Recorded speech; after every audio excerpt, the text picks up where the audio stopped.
জাহান্নামের সবচাইতে সহজ আযাব দেওয়া হবে আল্লাহর রাসূলের চাচা আবু তালেবকে।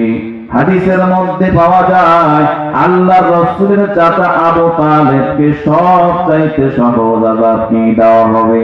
পয়গম্বর বলেন আবু তালেবের পায়ের মধ্যে জাহান্নামের এক জোড়া জুতা পরিধান করায় দেওয়া হবে।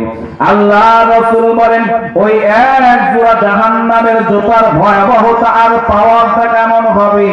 পয়গম্বর আরবি বলেন ওই জুতা যখন আবু তালেবের পায়ের মধ্যে দিয়ে দেওয়া হবে, ওই জুতার ভয়াবহতার কারণে আবু তালেবের শরীরের গোশতগুলো সিদ্ধ হয়ে খুলে খুলে পুড়িয়ে যাবে। জবান খুলে বলি আল্লাহু আকবার। ওরে মুসলমান দরদি ভাইরা আমার, শুধু কি তাই?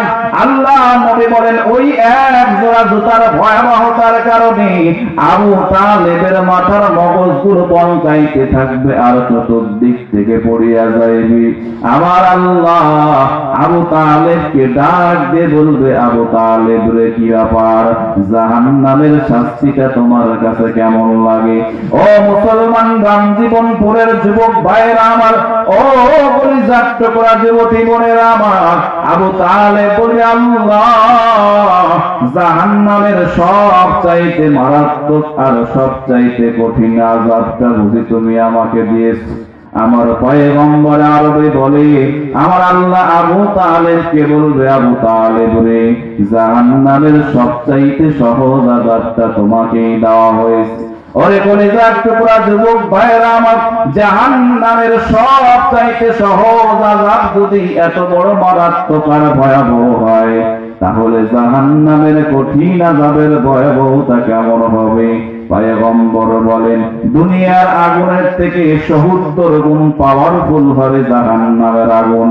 বলে জাহান্নামের আগুন যখন মানুষের কাছ দিয়ে নেওয়া হবে, জাহান্নামের ভয়াবহতার কারণে ওই বান্দার কলিজা পর্যন্ত সিদ্ধ হইয়া যাইবে। জোরে জোরে বলি আল্লাহু আকবার। এজন্য মুসলমান দরদি ভাইরা আমার, যুবক ভাইরা আমার, ওই অন্ধকার কবরের আযাব সহ্য করার ক্ষমতা তোমার আমার নাই, ওই জাহান্নামের আগুন সহ্য করার ক্ষমতা আমার নাই।